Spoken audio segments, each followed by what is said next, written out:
Please take your seats. The program will begin shortly.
Please take your seats. The program will begin shortly.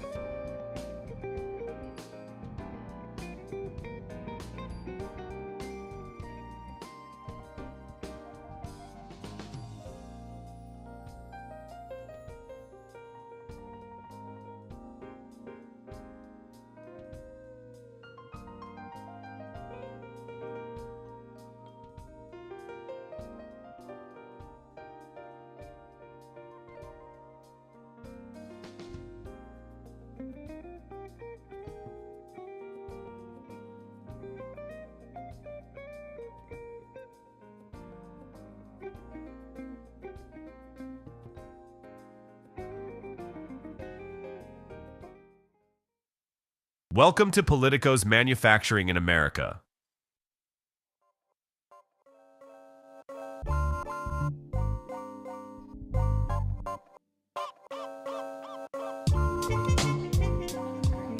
Good morning. Good morning. I know a few folks are still coming in. Grab your coffee, grab your pastries, but please take a seat. Welcome to Politico's Manufacturing in America briefing. We have an incredible lineup this morning, including Senators Johnson and Wyden with the Senate Finance Committee, as well as Congressman DeLuzio, Gilbert Kaplan, and Thea Lee. Big thank you to our partners AEM, the producers of ConExpo ConAg, and we'll actually get to hear from AEM board member Phil Kelleher today as well.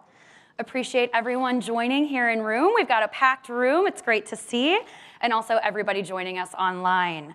Now, without further delay, I'd like to welcome Victoria Guida, Politico's economic correspondent and columnist. Enjoy.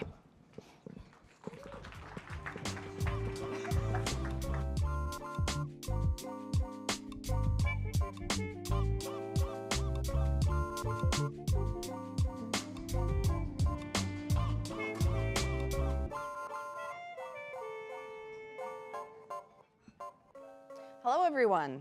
Thank you for being here today. As she just said, I'm Victoria Guida. I'm an economics correspondent here at Politico. And I'm delighted to be joined by Senator Ron Wyden, who is the top Democrat on the Senate Finance Committee, which is jurisdiction over trade and tax and healthcare. So your life is really boring these days, Senator. Not for the faint-hearted. So I do want to, before we get into deep into manufacturing, I do want to jump into the news of the day, which is we've seen some movement from House Republicans on basically gutting the clean energy tax credits from the Inflation Reduction Act. This is a key part of your legacy. What's it like watching it being murdered in broad daylight? Well, this is always not about the candidate or the elected official. This is about whether it makes sense for Oregon and the United States' economic future.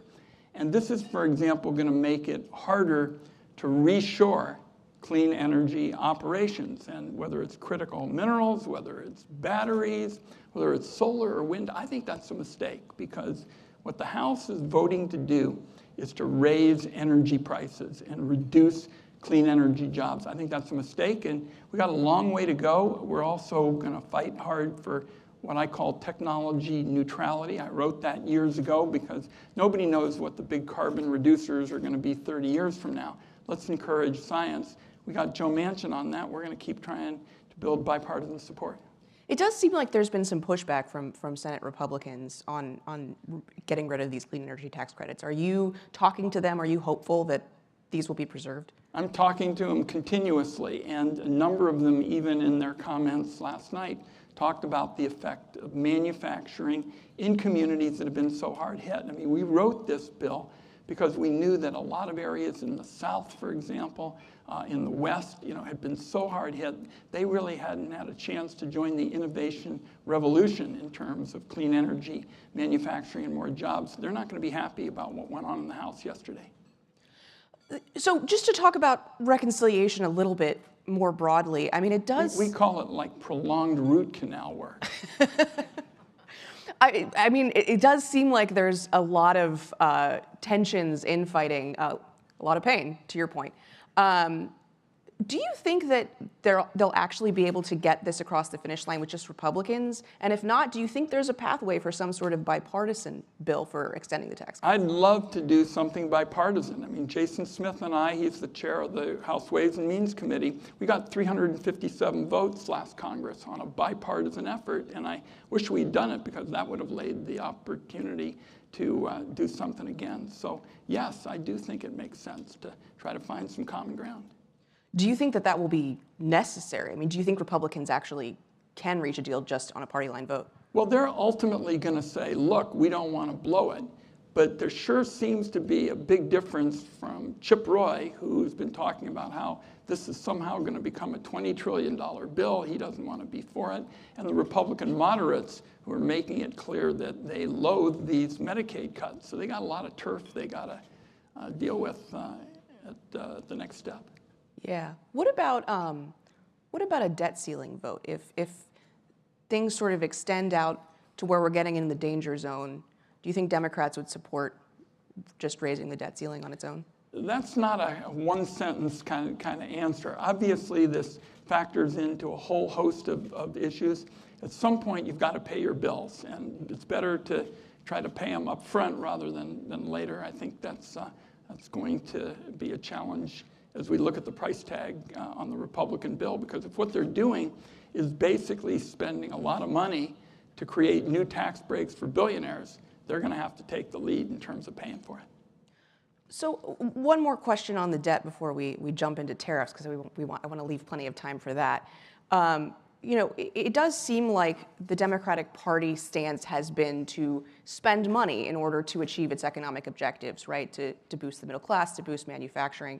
Do you think, given the trajectory of the debt, that maybe the Democratic Party needs to shift its messaging? Well, first of all, I think Democrats, for the most part, have been much more interested in pay-as-you-go than the Republicans have. Remember, the Republicans now are talking about using fake math to justify their tax breaks. So we've never done anything like that. I was chair, now I'm ranking member. We've never done anything like basically saying you can make it up in terms of trying to come up with an opportunity to give more tax breaks to your pals, which in this case are the billionaires who are sitting with Donald Trump.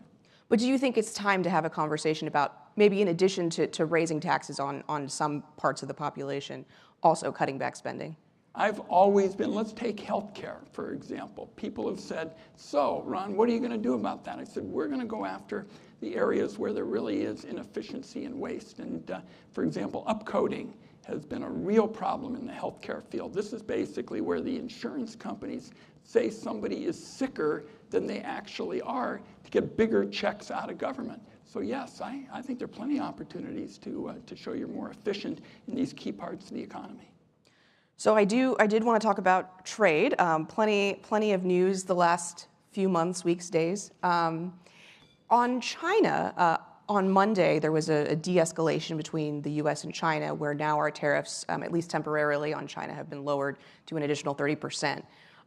Is that low enough to restart trade? What are you hearing from ports and businesses in your state? Here's what I hear from ports in Portland and Seattle, both of whom are not getting any ships coming in. We desperately need those ships in order to get the export, markets. But what my constituents want is to end this trade merry-go-round. And it goes something like this. Donald Trump threatens and he's going to go after people and he's going to be tough. Then he goes to a tariff that is outrageously high. He gets objections from his friends and allies, and then he basically backpedals, which he's done, twice. This means that, farmers and manufacturers and others can't get the main thing they want, which is some certainty and predictability. And that's why his tariff policies are so out of whack with the American people's interests. But as he does pursue these talks, because it seems like now there's a start to negotiations with China. Remember, he's negotiated in order to win a negotiation. He always talks about Xi and China. I don't think they've even had a phone call about these kinds of issues. At least I've never, read about it. We're going to talk, but the reality is today, Victoria, tariffs are 5 times higher than on the day that Donald Trump was sworn in. And what have we gotten for it? Virtually nothing. So what my question was going to be, what would you like to get for it? I mean, when you think about China, there's so many potential asks, right? There's intellectual property theft, there's currency manipulation. Stop right there. Go after both of those. We didn't have the Chinese say anything about intellectual, property theft. They're running wild in terms of stealing our assets, and there was no comment about that. This was essentially something where we walked away with no real, gains. We gave them a big break in terms of reducing the tariff that Donald Trump said he was so strongly in favor of. And I think that's what frustrates people, because they have no idea what's coming next. And he'll slap a pause on after he gets flack from his own friends. We read about that in the Washington Post today. That's not a trade policy. So would it help certainty for the president to more clearly lay out what he is seeking from trading partners? And what I can tell you, going back to Orrin Hatch, the late Republican, we always said there was an opportunity for bipartisanship in trade. USMCA was a good example, but why not make a kind of trade toolkit and include in there tariffs, which you can use when it really makes sense, rather than this across the board, we're just going to tariff everybody in sight. And tariffs are taxes, even though Donald Trump and his people won't often say it, and they hit middle-class people who are told their costs were going to go down, and they're not going down. So on the trade toolkit, you and I were talking about 10 years ago when Congress passed Trade Promotion Authority, which is basically where Congress lays out its negotiating priorities for the administration, which now feels a little quaint. To say the least. Do you think that Congress should do something like that again to say, okay, President Trump, as you pursue these negotiations, here are the priorities that we at Congress think that you should pursue? I think we ought to be consulting with the role being Congress, as in Article 1, takes the lead on these kinds of matters. What we've had over the years is Congress give up too much leverage. Nobody thought Donald Trump would go this far. I thought we'd probably have some targeted kind of tariffs. But you bet, now we've got to get the executive branch recognizing what Article 1 is all about with Congress in the lead. And you also co-sponsored legislation that would peel back some of President Trump's authority to put these tariffs in place. Absolutely, and you don't see Rand Paul and I on the same side every single day. But we said, look, this is not a close call. I mean, we told the American people we were going to lower their costs. These tariffs are raising their costs. We told them that we were going to reshore and get back in business in the United States. And now we've got Republicans and the president not doing anything about reshoring in terms of critical minerals and batteries and the like that can create clean energy jobs. So what do you think it would take to get more Republicans on board with that effort? I mean, I can tell you real quickly, I think it'll take some kind of outrage from the grassroots Republican base, and I think it's coming.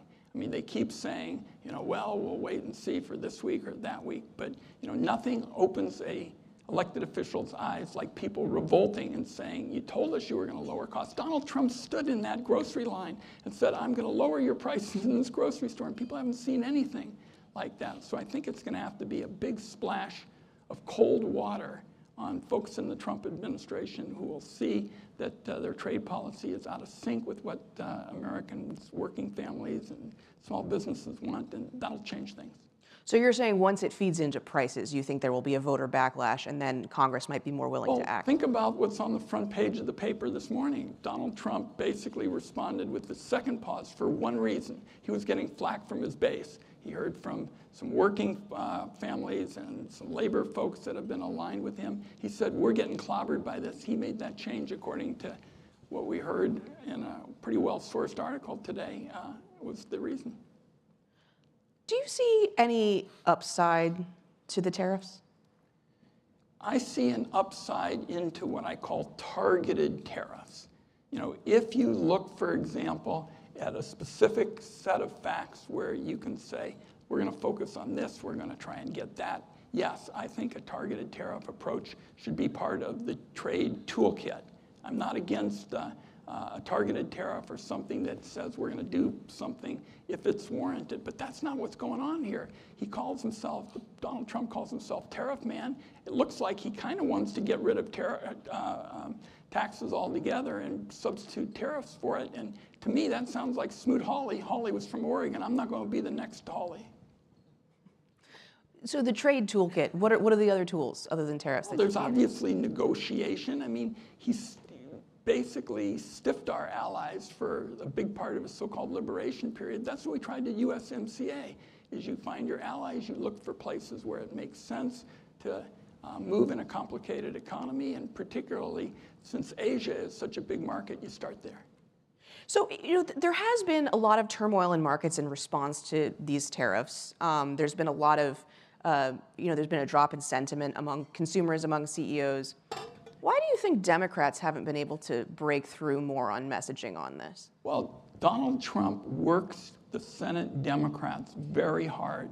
I mean, we basically were in a tie vote with Rand Paul and I in terms of getting an effort that would walk back the executive branch's role in trade, give the Congress a bigger role. We came very close. And I listened to a lot of the Republicans. You can see their expressions when they walked down, to vote. They were not very comfortable with that, but they said, okay, Donald Trump gets a little bit more time. I don't think they're going to give him much more, though.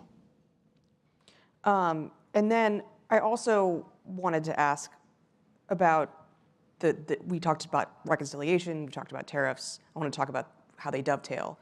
Do you think that tariff revenue it's actually going to help as an offset? So far, we've seen virtually none. I mean, we're waiting to hear about it. And remember, each one of these issues gets placed on that merry-go-round I described. I mean, think about what went on with Great Britain. I mean, Great Britain is like 2% of our imports. It is not as if the Brits are pillaging our economy and harming us from trying to reshore. I mean, this is kind of made up, and it was made up because he was looking for some good PR, and he wanted to say, everybody knows Great Britain, let's just say we're doing a deal with them. But there, with respect to that one big deal, or so-called, there's no there there. It really isn't. Because, I mean, trade negotiations do take a lot of time. You think? So I guess my question is, you've talked about targeted tariffs being part of the toolkit, right, for reshoring manufacturing. But it also seems like, the president's approach could work of, we're going to have these tariffs until, you negotiate, and we'll bring them down while we're negotiating. But it seems like the timeline for that is probably going to be eons. I was going to say years, but perhaps eons. So I guess, do you think that there's low-hanging fruit where the president's approach could work? Like, are there countries, sort of like the UK, where the ball game, Victoria, the ball game is Asia, and particularly China. And the president keeps saying that this has been accomplished and that's been accomplished. And again, there's very little there. I think in terms of the actual takeaways, in terms of China thus far, China got the reduction in their tariffs, and what did we get? Essentially nothing. So since this is a manufacturing event, I take it that you don't think that the tariffs will be very effective in reshoring manufacturing, although you can push back on that. What do you think would be most useful in terms of bringing back manufacturing? Well, I'll give you an example. Let's say with the tax code, let's make it more attractive to do business in the United States than to do business overseas. For example, Pfizer paid essentially no federal income taxes in 2019, despite having a huge number of sales in the United States. That's because the tax code basically favors them for tax purposes setting up shop overseas. Let's change the tax code in an area that really incentivizes reshoring and lets us get ahead.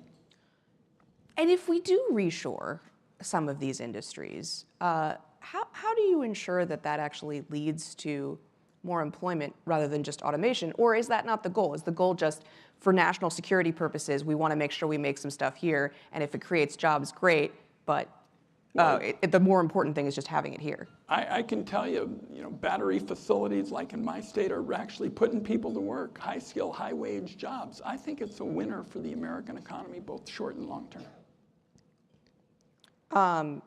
And then, we talked at the outset about, the IRA, clean energy tax credits. There's also chips. Do you think that the Republicans will actually defend those things? And do you think those things are working? Yes, they're off to a very strong start. I mean, chips are the foundation of a modern economy. And so Donald Trump wants to trash everything that was done in the Biden administration. There are some winners here, and one of them is our CHIPS effort. Yes, we can strengthen the reshoring kind of component, but we're doing very well in terms of building a model, and we shouldn't disrupt it. How often do you talk to Leader Thune? He was on the Finance Committee. In fact, he still stays on. I talk to him frequently. He and I both went to school on a basketball scholarship, so that's a little bit about our shady past.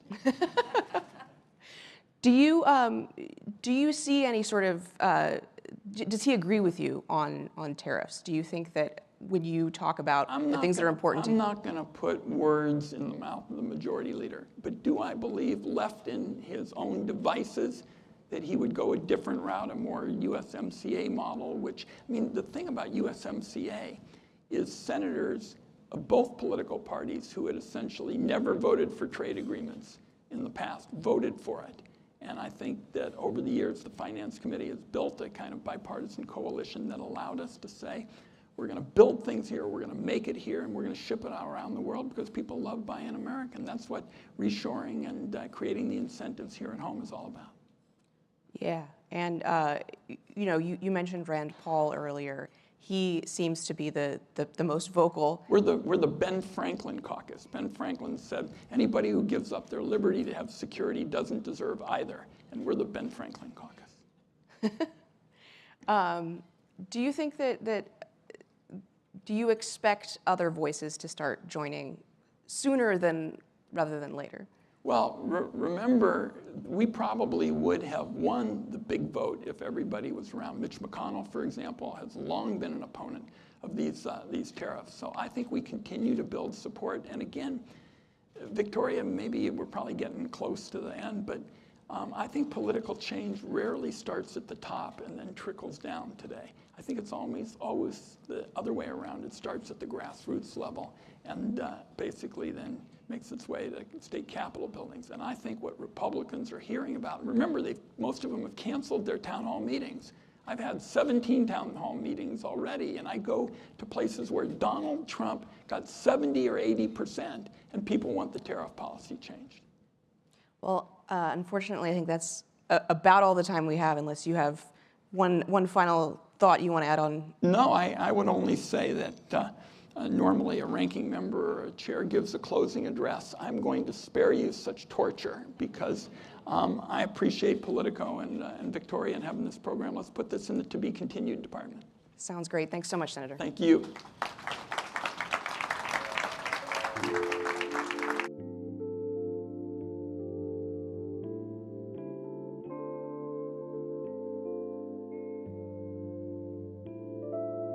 Please welcome Politico's Vice President of Client Partnerships, Heidi Sommer, and Caterpillar's Senior Vice President, Phil Kelleher.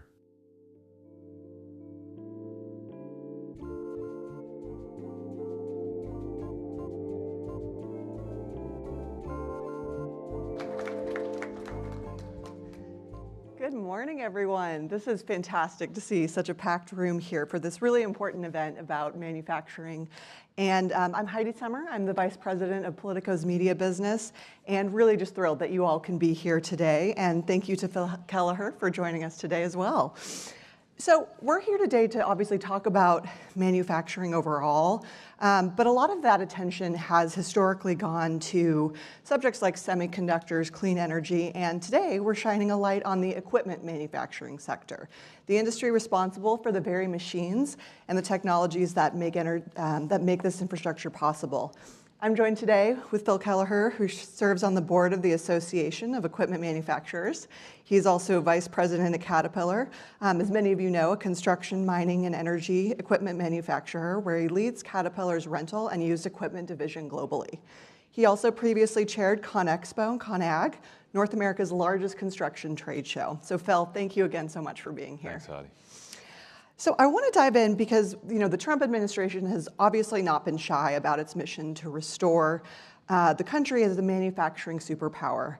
But I want to go a little bit deeper with you, specifically on construction equipment manufacturing, and get your take sort of as our first question of why should lawmakers be paying more attention to this particular sector?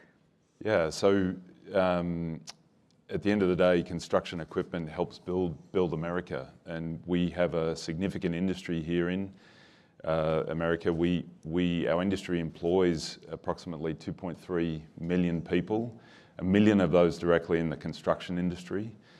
Our industry creates roughly $330 billion of GDP on an annual basis, and therefore, it's a significant industry for the country. And I think as we work to develop that industry, we can help the country as well. So right now there's a fleet of cutting-edge construction technologies on display on the National Mall. Hopefully when the sun comes out, everyone can check this out as a celebration of construction. So Phil, give us a little bit of a preview. What can visitors expect, and what's the message that policymakers should take away from this moment? Yeah, so starting today, we have, as you say, we have almost 40 of our equipment manufacturers and trade groups present on the mall. And the idea is to engage with Washington in discussions around policies that positively impact our businesses and impact the economy overall. So we'd certainly highlight in those areas. Infrastructure development is a key area that we're interested in, and we believe that investment in infrastructure obviously helps the country as a whole. Workforce development, we're obviously large employers, and we're interested in the workforce of the future, and therefore how do we develop and retain the people we'll need into the future for our businesses, and then also tax policy. We have thoughts and input on the tax policies that can help our industry develop going forward. So we're looking forward to engaging and having discussions, and the idea of this event is really facilitating those discussions and making it real by having our equipment and our people present on the mall. You've talked a lot about workforce of the future, and we're going to come back to that in a bit, but I want to get your take on some of the most promising emerging technologies that are going to be reshaping the construction sector. What are you seeing, and is there anything that folks might be able to take a peek at on the mall? There's some really cool technologies on the mall from many different manufacturers. Our industry is really focused overall on how do we develop the most efficient equipment, most cost-effective, and also the safest equipment. How can we impact the outcomes for the people that have to work in our industry and our customers' industries? Whether it's full construction autonomy, so making machines autonomous, through to technology that helps make machines much more efficient and much more easy to use. Through to manufacturing technology and how do we build the machines in an efficient way. We have various examples of technologies that will show to help our industry, help the environment, and certainly keep us healthy going forward. You and I have touched on a bit on the innovation specific to sustainability. So I'm curious, what role do equipment manufacturers play in accelerating that shift to more sustainable construction going forward? Yeah, absolutely. Our industry really plays a key role in helping develop equipment that is more efficient and more sustainable. How do we make equipment that does more work with less energy input is probably the biggest focus, and the impact that we've really had over the last many years and focused into the future. And then we are also working as an industry on things like alternative fuels, alternative drivetrains, to reduce the impact of what we do and improve the outcomes for our customers. So I want to come back to jobs. There's nearly 2 million jobs projected to go unfilled in the next decade. We've talked about the manufacturing industry and the fact that it actually is a really sophisticated industry with roles and opportunities for so many different backgrounds. Tell us a little bit more about how the equipment manufacturing industry is helping close that gap, and even more specifically, how are you attracting a next generation of workers? Yeah, I think your last point is the key point. We as an industry need to attract people to our industry. Whether it's a manufacturing job and how do we make that through the use of technology a better environment for employees, through to supporting our machines. We have a very large population of field technicians that help keep machines running every day, and they're also critical to our industry. And it's a really high-paying job, super high tech, and a great opportunity for people who maybe don't want to go a full college degree, but go through a trade school or vocational education and really have a great career going forward. So last question for you today, Phil. Just as we look forward, we've talked about clean energy and sustainability, automation and workforce. So what excites you the most about the future of the construction industry? And I would say that both short term, but then also long term. Yeah. So I think we have a secret weapon in the construction industry, in that when you look at kids playing over many years, one of the things you see regularly is they love to play with yellow machines and dig in dirt, and that's I think, a secret weapon for us in our industry. We can sometimes be viewed as traditional, old school industry, but I think when you come today and see what we're doing to develop and the technology we're employing on our equipment and around our equipment, we really get to combine that core, interest and skill with the future, basically, and we have tremendous opportunities to develop into the future. At the end of the day, nothing is built without the assistance of our machines, so it's super exciting going forward. Well said. Well, unfortunately, Phil, that's all the time we have for today, but thank you so much for joining me for the conversation. And a reminder for everyone here, you can check out Caterpillar and other equipment manufacturers on the National Mall today, but today through Friday. Thank you, Heidi. Thanks all.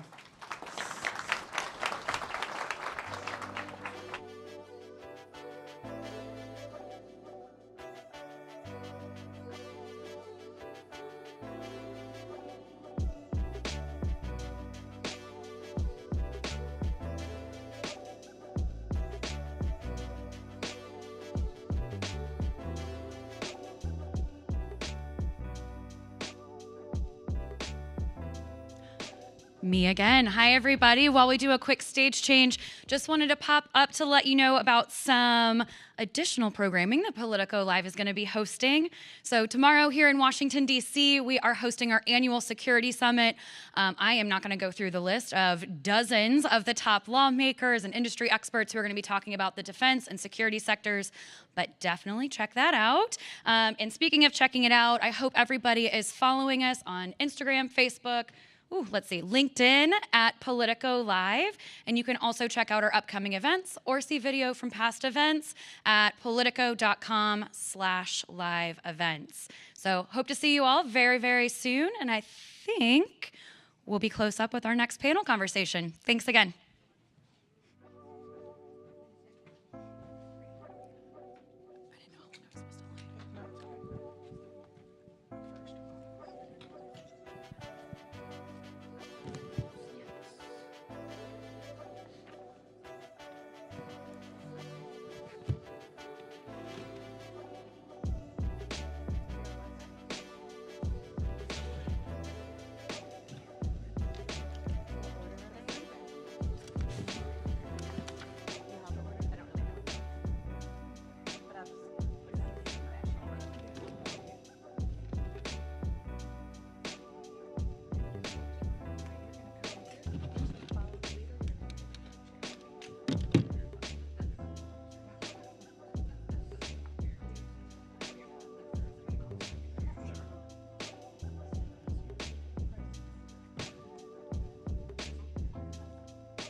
Please welcome Politico's editorial director of Politico Live, Stephen Overly.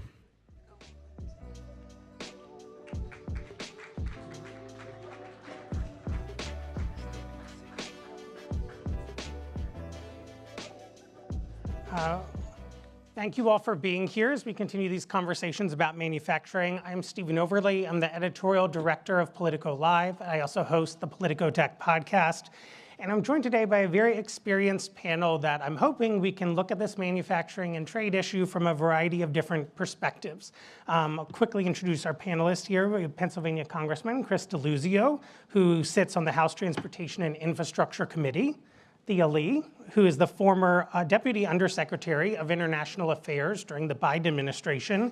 And finally, we have Gilbert Kaplan, who was the former Undersecretary of Commerce for International Trade during the first Trump administration and is now a Senior Manufacturing Fellow at Indiana University. Thank you all for joining us today. Thank you. I want to start with some news from earlier this week, which is that US and Chinese trade negotiators reached an agreement to lower tariffs, at least for now, and to continue trade talks. Congressman, I'll come to you first. Is this a good thing? maybe. I would have approached trade in a very different way than the president has, as you can imagine. I think tariffs alone and across the board were a mistake. I'm someone who believes in targeted enforcement against countries like China that have broken the rules in sectors that are important to our national security and otherwise. And so I say maybe because I think China's where this should have started, with focused efforts on enforcement, paired with the part that I think is missing here at home, industrial policy, investment in our workforce, encouraging investment domestically and foreign investment for manufacturing. That's been missing from Trump's tariffs alone approach. And I have also been someone who thinks the president should have closed the de minimis loophole across the board with China, certainly for several reasons, but also the risk of fentanyl and fentanyl precursors coming in. He's left open the inspection piece of this. And I know that's been part of the negotiation. I think that should have been closed. I urge President Biden to do the same. And so my answer of maybe is, well, it's complicated. And I think, again, I would have started in a very different way strategically, focusing on countries like China that have been breaking the rules and pairing it with much better policy here at home. Well, let me ask you a quick follow-up on that, because I know you have written that Democrats should not just be against tariffs wholesale. Are 125% tariffs on Chinese goods, given everything we import from China, something that the party should be behind? President Trump's approach here has been, I think, a mistake, and I think your question gets to it, right? Tariffs alone aren't enough, right? Tariffs might play a role in a country like China as an enforcement tool, which I would be supportive of, especially in sectors like shipbuilding and steel, which have an important national security component. But tariffs aren't going to do the work alone, especially if we have sectors where there isn't a manufacturing capacity we can flip a switch here at home or with our friends. And so, as I say, it depends, and it might be sector specific, which to me gets to the problem of an across-the-board approach, even when you're talking just a country like China and the president trying to negotiate China alone. You know, it's not lost on me that there's not a whole lot that Trump and former President Biden agree on. They diverge on a lot of policy. Trade with China, though, there is a lot of consistency. Both had tariffs, both had export controls. Theo, I'll come to you. Do you see a lot of daylight on this issue between what Trump is doing, Trump's approach, and Biden's approach? Actually, I do see a lot of daylight between them. And it's interesting, I agree with Congressman DeLuzio that tariffs themselves are a perfectly useful tool. It's like having a screwdriver in your toolbox. But if you take it and throw it through the plate glass window, you're no longer using that tool effectively. So I think that the Biden approach was designed, it was a little bit more judicious and slow, which may be too slow, but also building the industrial policy, investing in infrastructure, investing in clean energy, investing in good jobs in the United States, which is really the opposite of what Donald Trump has done. And I think the across-the-board tariffs need to be judicious, strategic, and they need to communicate a purpose. There are many behaviors that China has that are extremely problematic for American workers and American businesses. Wholesale violation of labor rights, including genocide in the Xinjiang region, subsidization of export sectors, in the past, currency manipulation. All of those things are legitimate trade problems. But when you put an across-the-board tariff of 145%, you don't communicate to China, and you don't communicate to American businesses what you want them to do differently. So in order to be effective, you need to have consistency, clarity, and I think what's happening now with the bilateral secret deals that are happening with all of our trading partners, this is the opposite of the way the project should be. Congress needs to have a role. Congress is constitutionally given that role in trade policy. They need to be able to know, what are we trading, what are we asking for, what are we getting? Are we prioritizing, let's say, labor rights? I haven't really heard a lot about labor rights and forced labor and other egregious labor practices that we might use tariffs effectively to address, and that would be good for American business, it would be good for American workers, it would create the kind of global economy we want to live in. But what we've done instead, we have chaos, and chaos isn't conducive to business, and it's not conducive to bringing jobs home, because in order to bring jobs home, which is, of course, we all share that goal, we want to bring good jobs home to the United States, you need to tell the companies what the policy is going to be for the next 5 or 10 years so that they can plan accordingly. They can invest in a factory, invest in a workforce, invest in infrastructure. Gilbert, I want to come to you, but Theo, quick follow-up, just because I picked up on something you said there, mentioning maybe some of Biden's policies were too slow. I'm curious if you're referring to something specific there, if you feel like we might be in a different position on trade and manufacturing if the administration had done certain things faster. Well, I think the Biden administration was cautious because they were trying to balance the interests of business and workers and our trading partners and be in conversation. And I think most of that is correct. In order to have a tariff policy, as Congressman DeLuzio said, you need to be able to look sector by sector. That doesn't happen quickly. You know, there are some sectors where we don't produce and we don't want to produce something anymore. So there's no point having a tariff there. There's other sectors where it's sensitive and there's a real possibility. So, you know, I think that what the Biden administration did was correct in trying to build a worker-centered trade policy, in trying to begin an industrial policy. Sure, I wish everything had gone faster, and I wish we had done that. Donald Trump broke things. In his first term, he broke trade policy, and that actually created the opportunity for making some needed changes. But in the second term, he's smashed the infrastructure and the confidence and the relationships that we have with our trading partners, and the confidence and the ability to plan of the business community. And that's not going to work. Gilbert, I'll come to you to respond to that because you were part of sort of breaking trade policy then in the first term. What do you see now? Is it chaos? Are businesses sort of at a loss for what to do here? Well, I'd say, first of all, you have to start with a fundamental fact, which is the trade system was very harmful for a lot of manufacturers, going back even before the WTO, but certainly since the WTO and certainly since China joined the WTO. We just could not, without an enormous amount of expense in the case of trade cases or very unusual solutions, do anything for a lot of manufacturers. So we had to do something different in the international trade area. That's not the only area, as both Thea and the congressman have mentioned, that you have to work on to build up manufacturing. But we needed to change the international trade system. And I think what the president has done in putting these tariffs on sends a very strong signal on sort of that leg of the stool, that we are not going to put up with unfair trade for the rest of time, which is what we have had to do in many industries.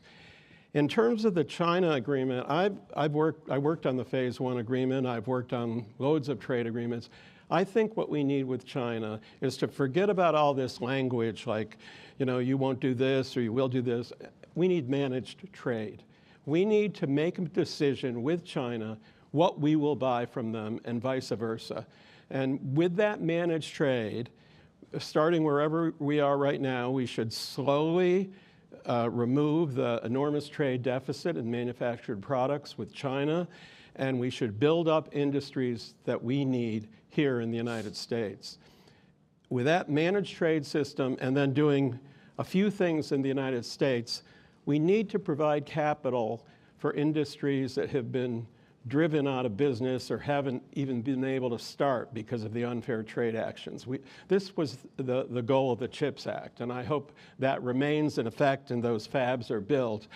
And the biggest single problem manufacturing faces in the United States right now is workforce. There are no workers or limited workers that want to go to work in the factories. And I'm involved with Indiana University. I always ask the kids, what do you want? They say, we want to do something important. We want to make a change. We have to convince people from universities, but also people who are going to community colleges or maybe not going to college at all, that contributing to the American manufacturing base is important right now. It's critical to the 21st century for the United States. Did you want to say something? Yeah, I'd love to jump in on that because I completely agree with Gil. Gil and I have known each other for a long time, working on bringing more good manufacturing jobs back to the United States. I think as we think about the workforce, one of the key things we have to think about is President Trump talks about bringing jobs home. We need to talk about bringing good jobs home and making sure that when we bring jobs home, that workers have the right to form a union, they have a safe and healthy workplace, that they are able to make a living. And I think the CHIPS Act and the Inflation Reduction Act were really good steps along the way, creating jobs in blue and red states. But President Trump is simultaneously destroying the Department of Labor and its enforcement capacity. And so I see a lot of contradictions in the rhetoric around bringing jobs home, but an absolute lack of concern for whether those are good jobs and how we treat American workers. We don't want to bring jobs home so that we can recreate the third world labor markets here in the United States. That's not the goal. Congressman, I want to come to you here because we've talked about, or we've mentioned here, the CHIPS Act, the Inflation Reduction Act, included a lot of money for domestic manufacturing in sectors that are seen as vital to the future of the U.S. economy. We're seeing Trump try to walk that money back, though, right, and revoke some of those programs. Is he shooting himself in the foot here? Is this a contradiction to his ambitions around manufacturing? I think it'd be foolish. I'll give you just two examples from my district in Western Pennsylvania. Mitsubishi Electric putting a big investment in, I think 200 permanent jobs planned to help us build out things like switchgears. This is about renewable energy and grid capacity. Another company that had restarted operations at an old closed steel facility, now making steel components for solar trackers tracking the sun, both relying on Inflation Reduction Act tax credits. Those are jobs. That is how we are meeting our energy goals and our energy security that we need. And I think it is attracting both investment here at home and foreign investment into a place like Western Pennsylvania to grow jobs, to do the kinds of things we need to do. That's the industrial policy side of this. And so if on the one hand, you're smashing everybody with tariffs, on the other, you're ripping out industrial policy, we're not going to grow American jobs or good American jobs that we need. Gilbert, do you see it the same way? I mean, should Trump be revoking this money in these programs?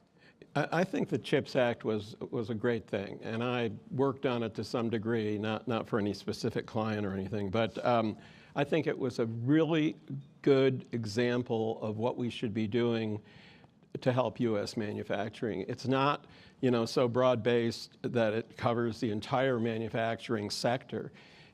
We made a choice that we need to be in the lead on high-end semiconductors, which we do, particularly given the importance of AI. NVIDIA, which everyone talks about as an enormous company, does not make any semiconductors, first of all. The semiconductors they use are all made in Taiwan. So we have to bring back the cutting edge of semiconductors. So the idea of putting a certain amount of money to help equalize the subsidies in foreign countries to get U.S. companies to build here, to make sure we give them the permits and get them going on the ground quickly. That's one thing Biden didn't do. It took a long time to get the money out of the CHIPS Act. No one quite knows why. We've got to have programs in specific sectors like semiconductors. Yeah, Thea. Can I just jump in on the manufacturing? Because I think another point that's really important is that when we think about bringing manufacturing home or revitalizing the manufacturing sector, we really aren't thinking about it. We shouldn't be thinking in a nostalgic way, like we're going to recreate the 1950s. Because first of all, it wasn't that great, and a lot of people were left out. And second of all, we're in a different world now. So thinking to the future, to semiconductors, to cutting-edge technology, which we have not done for several decades, is going to, as Gil said correctly, is going to require actually a massive intervention and support from the government. And that's what Donald Trump is destroying right now. So we need to think forward. We need to recognize that the manufacturing jobs are much more capital intensive than they used to be. So they're not massive job creators. But back to the point about skills and workforce development, I would love to see American workers be ready to do the leading edge technological work that goes with complicated cutting edge manufacturing, as opposed to just thinking about like having a lot more screw turners, because that's not what manufacturing looks like today. Let me ask you a follow-up there, though, and I'm going to be a cynical journalist here. I have to wonder from a labor perspective whether this is somewhat of a dead end, because if you think about a product like the iPhone, right? There's been all these calculations around the tariffs. What would it cost to manufacture an iPhone in the United States using U.S. workers? And the costs were astronomical. It would make it cost prohibitive for most people to buy an iPhone. That sort of raises the question to me, can you really do high-tech manufacturing in the US when there will always be cheaper labor elsewhere? Absolutely, but you have to be strategic and judicious. And so it might not be iPhones, but certainly cars which are very technologically, and clean energy. I mean, you think about sort of what are the sectors of the future, and you think about having fewer jobs, but very well-paid jobs, very highly skilled jobs, that is something that is totally doable in the United States, and we should not sell ourselves short in that front. Well, and I want to say, and Gil, I agree with you about the CHIPS Act. I think it's critically important. Beijing hates it, which tells us something about the fact that it's a good policy for us. But you get to another point you brought up, right? It's one thing to diversify where these things are made. We need to make more of them here. It is a problem that one company controls so much of that production, even if they're making more of it here at home. It gets to an antitrust problem. Right. Monopolies can be really bad for competition and growth, but can also be counterproductive to our national security. And so I think there's an antitrust component here of more vibrant, competitive manufacturing here at home as we help American companies and friendly foreign companies that want to invest compete with governments that are propping up and subsidizing their own industries. What kind of faith do you have in the DOJ and the FTC and this administration to be a strong enforcer on antitrust policy? Mixed messages, frankly, so far. Some notes of optimism and some decisions that I think are foolish. And so I'm keeping open mind. And I think what we saw from the FTC and the DOJ antitrust division under Lena Khan and Jonathan Cantor, respectively, was where I think this administration should continue things. And again, there have been some moves in that direction and some moves, as Thea says, on the labor front that are completely the other direction of anti-worker. And so I'm hopeful we'll see more movement to continue good pro-worker, pro-consumer, pro-small business enforcement. I want to continue on sort of this idea of enforcement, but also oversight. I covered trade under the Biden administration. There was, frankly, a degree of annoyance on the Hill from both Democrats and Republicans who did not quite see eye to eye on the new worker-centered trade policy that Biden was touting. And there were calls at that time for more oversight, that Congress has some control over trade and they should exert that authority. We're hearing that now again under Trump, this introduction of the Trade Review Act, for instance, which may not go anywhere given Republicans control Congress. But I'm curious what oversight you would like to see of tariff policy, of trade policy. The devil will be in the details. And as you know, there are a bunch of different approaches right now, even in the Congress, to us taking back some power. What I don't want to see is this, and frankly, the president's misuse of the tariff tool, be used as a screen to go back to an unending free trade that doesn't think about the way workers are treated here or anywhere else in the world, or doesn't think about, frankly, the way other countries and industries treat the planet we live in. That's part of this too. And so the specifics of what we might see and how that will play out will matter more than the goal. And I think Congress, I'm not just talking trade policy, the Congress has given away too much power to the executive across parties for a long time. War making is a place that comes to mind. I could go on. And so I think the Congress being more muscular across parties is something I want to see. And again, the devil will be in the details on what happens on trade. Gilbert, what do you think here? I mean, is Congress going to make trade policy better, more efficient? Well, I think what Congress needs to do is pass a trade bill that really takes on some of the same things the president is trying to take on. This history of unfair trade, I've represented maybe 20 different industries. And at some point I realized when they come in, they all have the same problem. There's subsidies in foreign countries. There's low-cost goods that are selling for less than their input costs in the United States. I can't tell you how many CEOs came and said, I make this lighting fixture, and the Chinese are sending it in for the cost of my inputs, much less anything I have to do to put them together and make a profit. And the Congress hasn't done that. So the president had to do it. I think one great advantage of the tariffs, and this is really interesting, is it's putting the penalty for failing to deal with unfair trade right up front.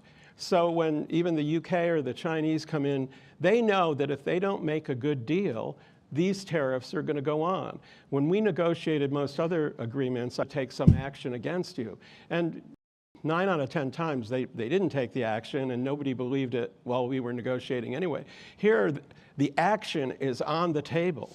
So I think we're going to get a lot better deals. And I don't think the tariffs are going to stick around very long. I think it's pretty clear the tariffs are going to be gone. That's maybe not what the president originally intended, but I think we're going to go into an age of bilateral trade agreements that look very specifically at what needs to be done. And I think if Congress had acted and passed a trade bill that challenged the WTO and challenged what we had to do in terms of manufacturing, they'd be more in the lead, but they have not done that. Just a quick follow-up, and then I'll come to you, Thea. But we mentioned the Phase 1 deal, which you were involved with China. There are a lot of economists who say that that did not work, that China did not deliver on its commitments or hold up its end of the bargain. I mean, what do these trade deals that Trump is negotiating now need to include if they are going to really move the needle on manufacturing here in the U.S.? I think there are 4 or 5 things. Starting kind of at the end of the process, they need a very good enforcement mechanism. And the mechanism should be what I call a snapback, which is if they don't follow what they agree to do in these deals, we will put the tariffs back on. And it's not going to be a 2.5 year negotiation as to whether we should. We're just going to do it. Secondly, we need reciprocal tariff rates. It doesn't have to be 1 for 1 on every product. The tariff on plastic bottles could be different in the United States and China. But basically, it has to be at the same level. When we joined the WTO, this is getting pretty technical, we agreed to do something called most favored nation, where anybody else who joins the WTO gets the very lowest rate that the United States gives to everyone. And that forced us to give the same tariff rates to China as we give to like UK or Australia, which is crazy. And there are a lot of rules like that which are really bad. We have to do managed trade. Some of that is already in the UK agreement. The tariff rate quotas are a kind of managed trade. We have to be prepared to do that. And we have to be very strong on export subsidies, which the WTO has written that out of the law. You cannot find a subsidy which they will call an export subsidy. We have to prohibit large buildups of industry in China and elsewhere which are designed to export enormous amount of products to the United States. Thea, from your perspective, what do you want to see in these trade deals? I mean, what would make them pro-American worker? What would make them bring back and revitalize some of these industries we've been talking about today? Well, first of all, I am concerned about the secrecy.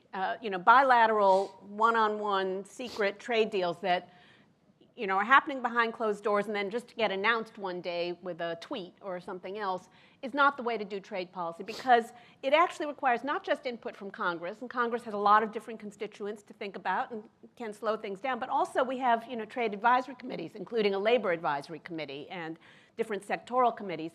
And in general, when we make trade policy, we want to make sure that the stakeholders are able to say, wait a minute, you're making a mistake here because you're lowering the tariff or you're raising a tariff on this good, but we don't make it, we don't want to make it. That doesn't make any sense. And so there is a certain amount of deliberateness which is needed in order to do that, but also transparency. And so I think what happens is the bilateral agreements lend themselves to corruption, to self-dealing, and so on.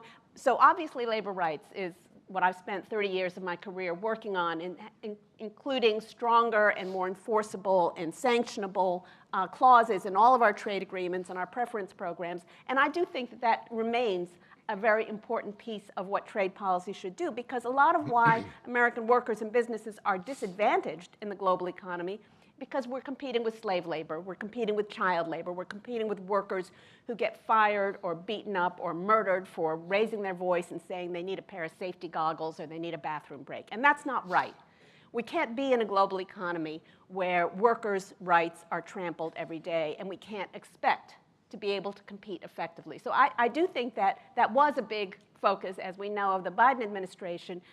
The Trump administration, the first Trump administration with the U.S.-Mexico-Canada agreement recognized that and had a very strong, the strongest labor chapter of any trade agreement in the world, not just in the United States. And that was a legacy that I think we need to build on and strengthen and figure out. But meanwhile, all the programs of the International Labor Affairs Bureau that I ran have been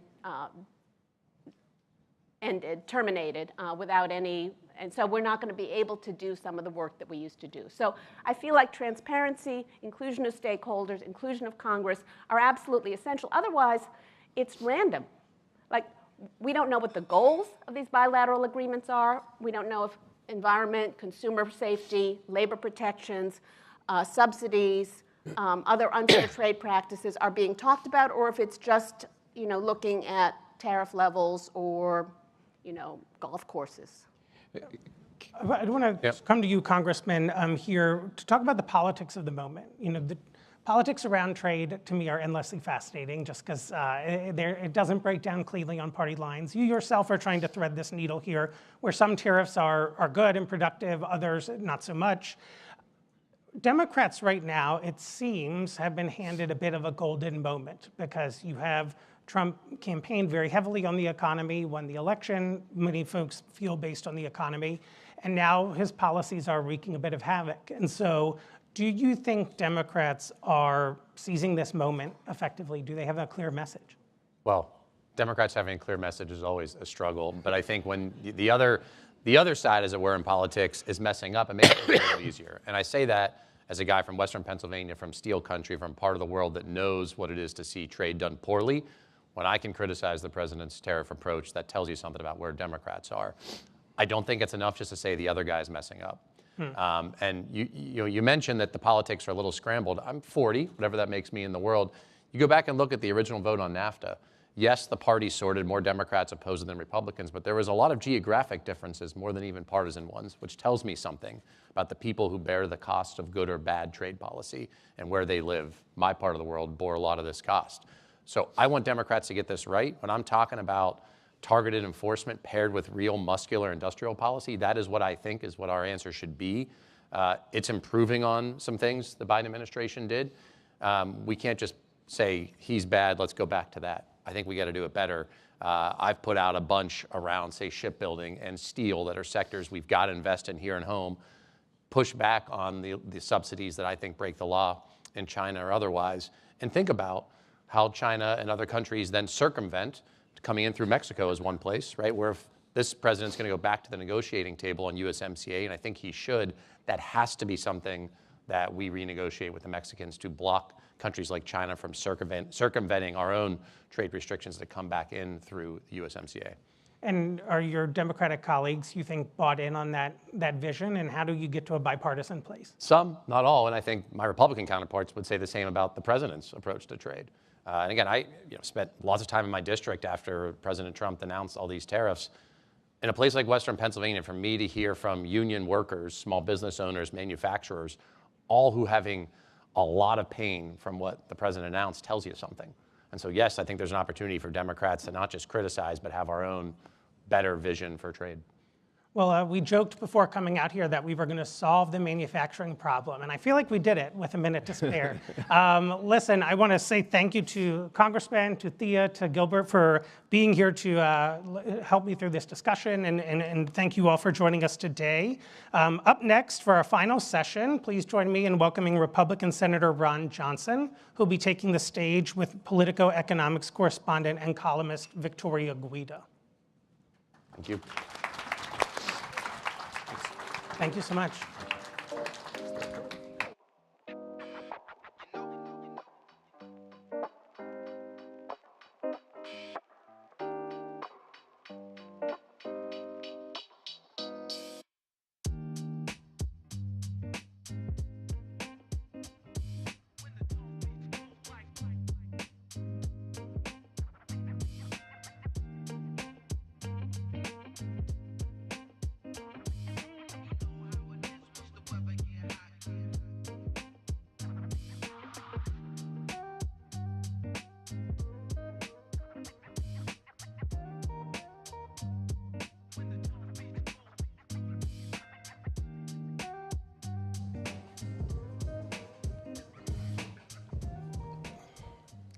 Hello, everyone. It's good to be back with you. I'm Victoria Guida, an economics correspondent at Politico, and I'm delighted to be joined by Senator Ron Johnson.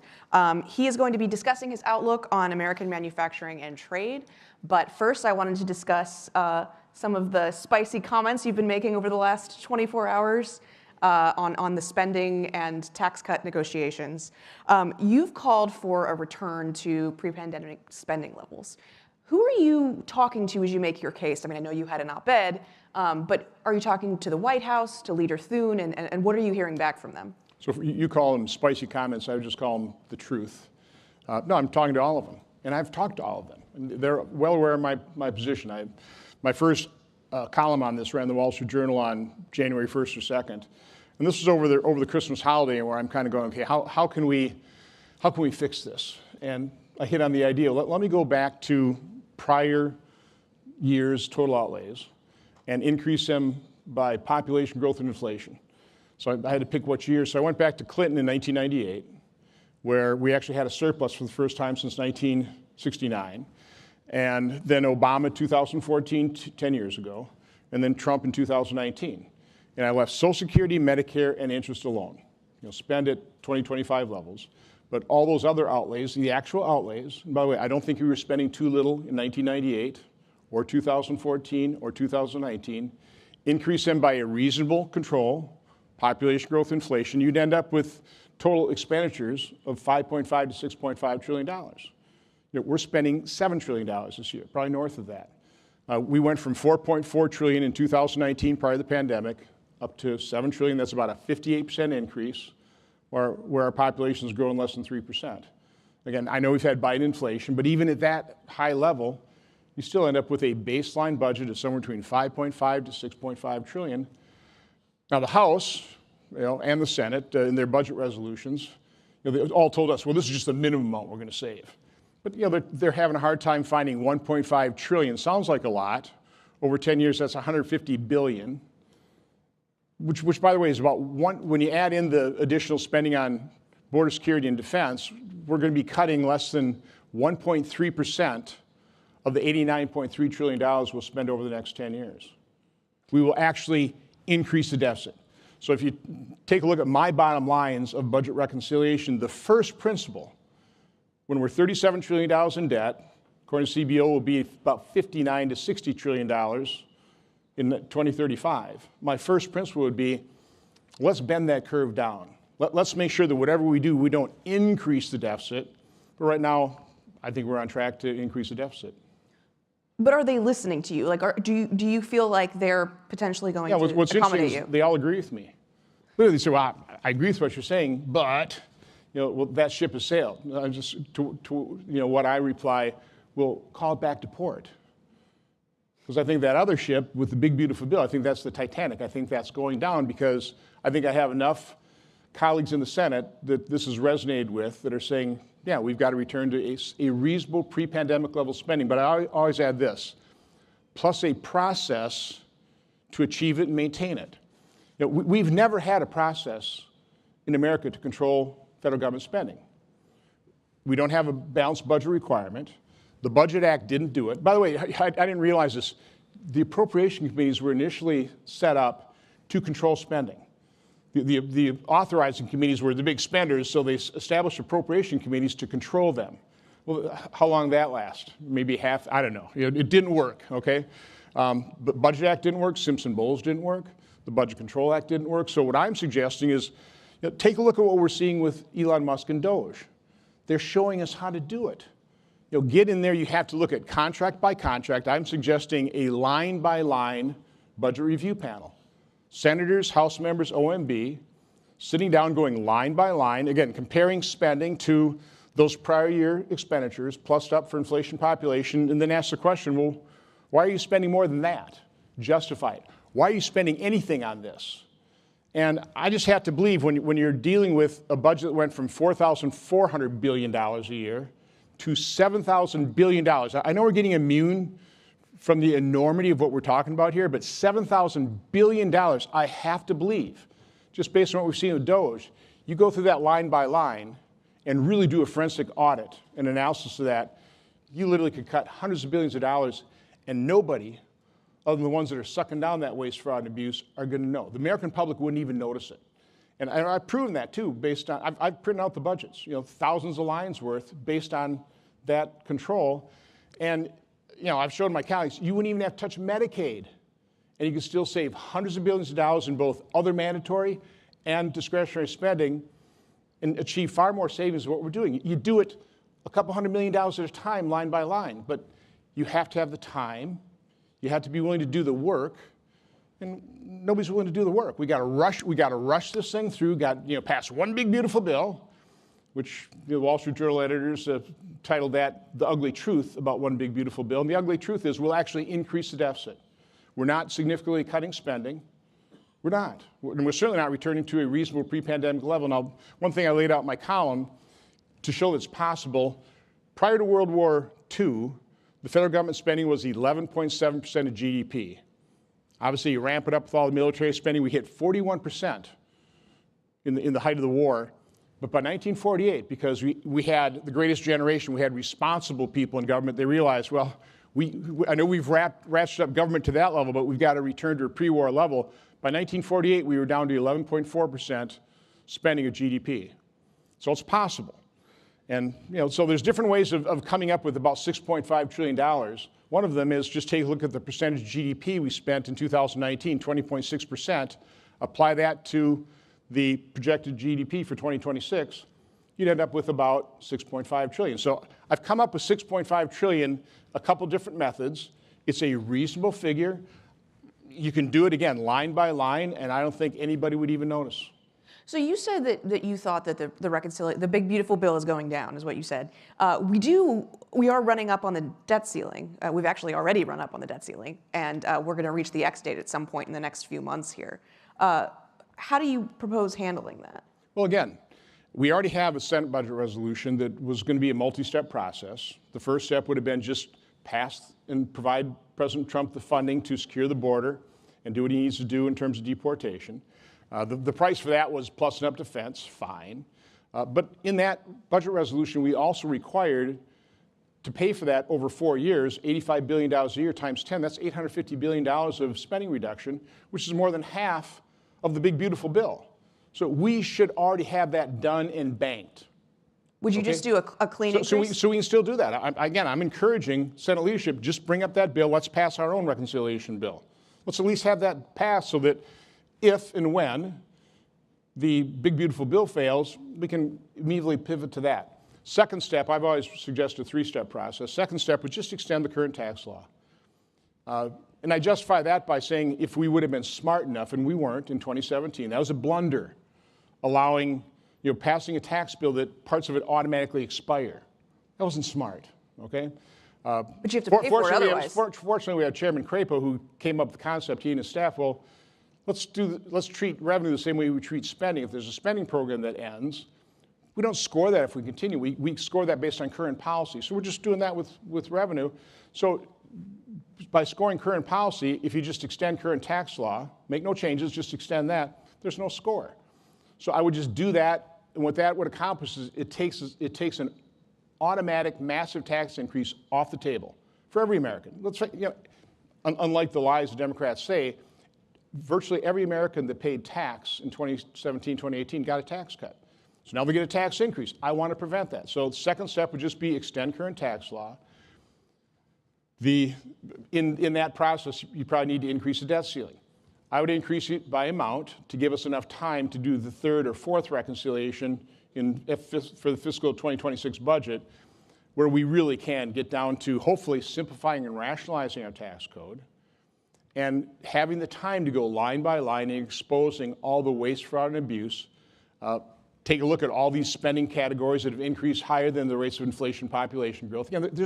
When you're $37 trillion in debt, there's no room, there's no justification for spending above and beyond what you were spending 1 year plus inflation plus population growth. There's no justification for it.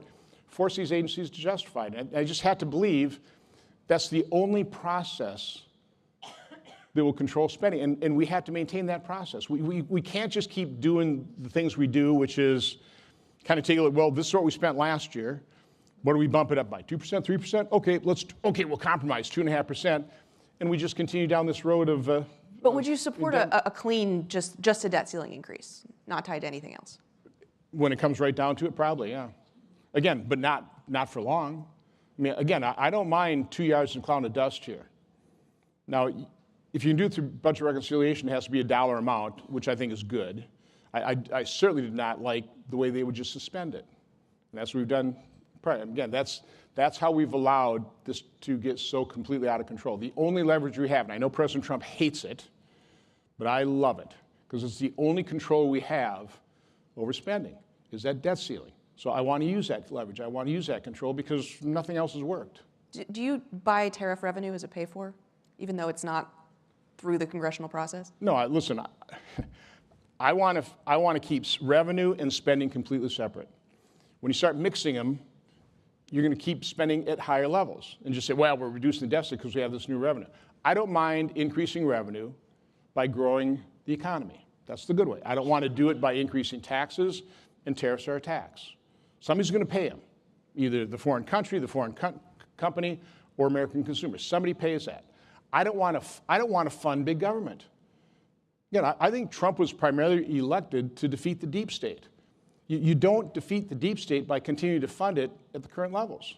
The extraordinary higher levels than it was just before he left office in 2019. So I'm not particularly interested in funding that. I want to reduce spending. So I am focusing on spending.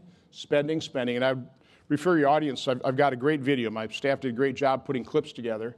I asked them to get the president, vice president, all our leaders making the comment that we don't have a revenue problem, we have a spending problem. So it's on top of my X page, and runs about 1:30, and you just see all the Republican leaders saying, we don't have a revenue problem, we have a spending problem, and I asked the question at the end, so are we willing to fix it? And right now it doesn't appear like they are. So I do want to talk about trade before we run out of time. You have talked about how you hope that President Trump will be successful in the long term. You said that on Meet the Press last week. Senator Wyden said this morning that he thought that we've gotten virtually nothing so far. So my question for you is, what does success actually look like? What is the president trying to do? What should the president actually be trying to do with these tariffs? Well, first of all, there's been all kinds of success. And I can't tell you how pleased I am that President Trump is acting boldly, swiftly, decisively. We've secured the border. Remember, we said, Congress has to act? No, we just need a new president. We've secured the border. We are deporting the criminals, the members of dangerous gangs, the human sex and drug traffickers. I mean, that's what the American people elected him to do, and he's doing it. I just heard a segment of his speech in Saudi Arabia. I think it's brilliant.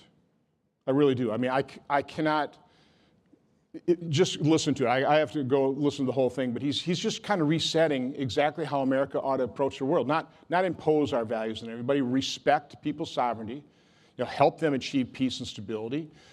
Try and do that through economic development. Again, I've always thought that President Trump was probably the president in my lifetime that was the least likely to get us into war and probably the most likely to get us out of them, which is not easy to do. He's finding that out. But he's dedicated to peace, and I think that's a very good thing for a president. So the fact that he's pretty well stamping out, not only out of these institutions, but I think culturally, the whole wokeism, DEI, so that we actually are a colorblind society. We treat people equally. It's called about equal opportunity. I think he's made tremendous strides in such a short period of time. But what about on trade? On trade, I hope he achieves what I think is truly his objective, which is free and fair trade. I would like a zero tariff world. But again, I also understand that there are countries that they want to provide for them. They want to be able to grow their own food. In order to do that, I mean, for example, we could probably wipe out Canada's dairy industry, but they want to have dairy cows, so they put some protectionist measures. They have supply management. I understand that, so it makes trade negotiations pretty difficult. But from my standpoint, I think you need to focus on the abuse of China. I think that is the primary problem, and it's a very legitimate concern that we do not produce certain products in America, and we need to figure out how to bring those back. I don't want to do corporate welfare. I don't think the CHIP Act worked particularly well. I think when we spend money, we waste it. I'd much rather just say, well, if you come back and manufacture that, we're not going to tax it for fill in the blanks. Talk to the financial people. So, what kind of tax holiday do you need to incentivize you to bring that manufacturing, whether it's for, and by the way, also permitting. We're vulnerable in pharmaceuticals. Well, refining pharmaceutical precursor chemicals, it needs permitting. So we need to streamline that. But we need to economically incentivize people to bring that stuff back. And best way I do it is just don't tax it. We're not getting the tax revenue anyway from manufacturers overseas, so it doesn't cost us anything. but it attracts that, and then eventually we'll get the revenue from that when we start taxing it. So again, there's so many common sense solutions here that we just never employ, which drives me nuts, which is one of the reasons I wanted a multi-step process. So when we get to the really complexity of a big, beautiful bill, we have time to discuss each and every element. We can debate it, and we can craft something that is much simpler, much more rational, and stops funding the deep state, and we return to a pre-pandemic level spending. That's going to take time, obviously, because here we are. We've taken too much time already on some of the priorities we agree on, which is why a multi-step approach was always the better approach.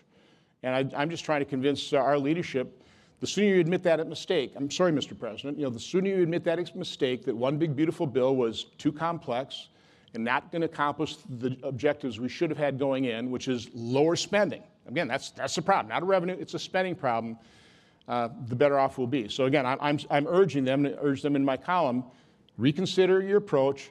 Let's move to the multi-step process strategy right off the bat, right now, and let's move forward. Do you worry if the tariffs remain in place that Republicans will suffer in the midterms? I'm worried about their impact on the economy. President Trump is announcing, I think it's up to $10 trillion in investment commitment. That's great. We have to realize that, just like we have to realize and codify what DOGE is exposing in terms of expenditures. But what I'm hearing from Wisconsin businesses, manufacturers, the National Association of Manufacturers, the Business Roundtable is, right now investment is on hold. Again, I come from the private sector. You want as much certainty and stability, which is why if you pass a tax reform, you don't want to have it automatically expire.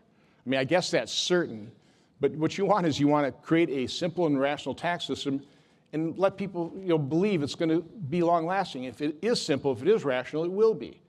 The last thing you want is create fiscal cliffs that just create all kinds of uncertainty. And the whole tariff, the whole trade war has injected an enormous amount of uncertainty and instability. We got to calm that down. One of the reasons the markets have reacted positively is President Trump has backed away. He's given 90-day moratoriums. I hope they conclude these trade deals so we can return certainty. But again, one of the reasons I would just, again, one sentence bill, just extend current tax law. As awful as I think it is, take an automatic tax cut off the table. That would bring back a lot of certainty back to the economy, stability, which I think would prompt investment as well. So right now, it's the thing that I am worried most about in terms of tariffs, as well as the big, beautiful bill. What we're doing is, it isn't providing the certainty and stability that business leaders need if they're going to invest their capital and risk it. Do you think that there are particular industries that are ripe for reshoring in a way that maybe others aren't? Well, again, that's why I asked Trade Representative Greer in the Finance Committee, give me the list. Now, I've ticked off, pharmaceuticals. I found that out. I didn't realize it really till I held a hearing right as we're entering COVID in February 2020. We don't make the precursor chemicals. We don't supply the active pharmaceutical ingredients to most of the drugs in America. We have enormous drug shortages of just basic things like heparin. That's just an ongoing problem. So we've got a real issue in terms of drug supply. That's a vulnerability. Obviously, high-end semiconductors. When you take a look at the world we live in today, you need the most advanced high-end semiconductors. You need a secure source supply. Was the CHIPS Act in the island nation of Taiwan, threatened by China all the time? That's a highly insecure source. Now, by the way, I primarily blame American businesses for being short-sighted. I'm in manufacturing. I produce plastic material for medical device packaging. When they moved overseas, we were always pressured to move our supply, our manufacturing next to them because they realized they need a secure source supply.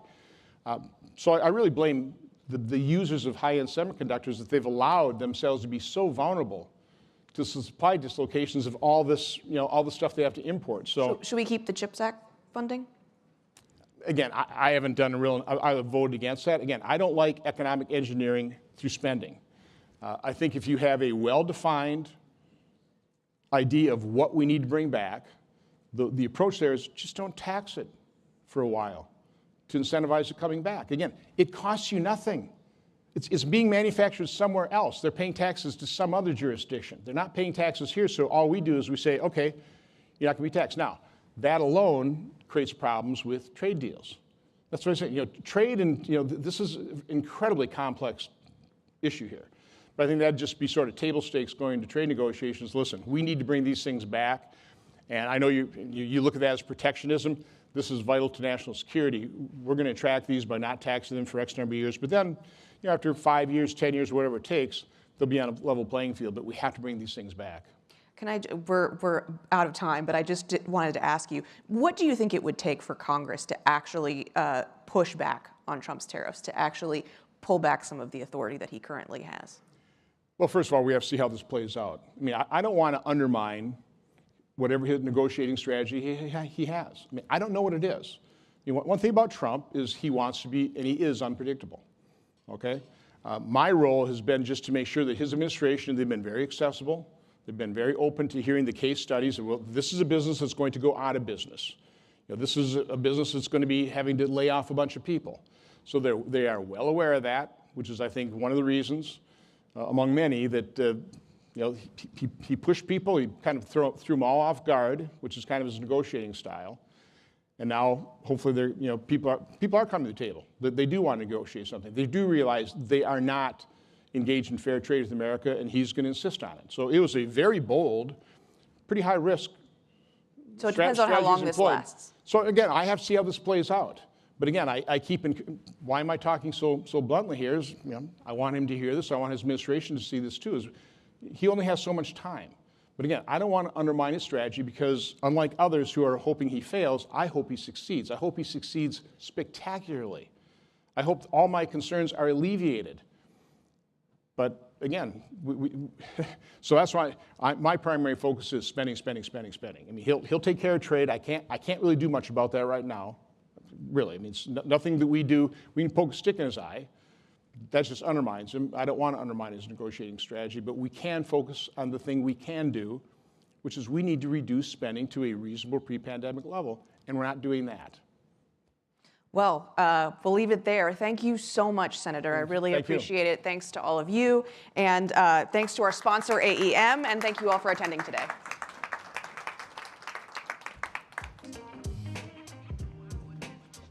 Thank you.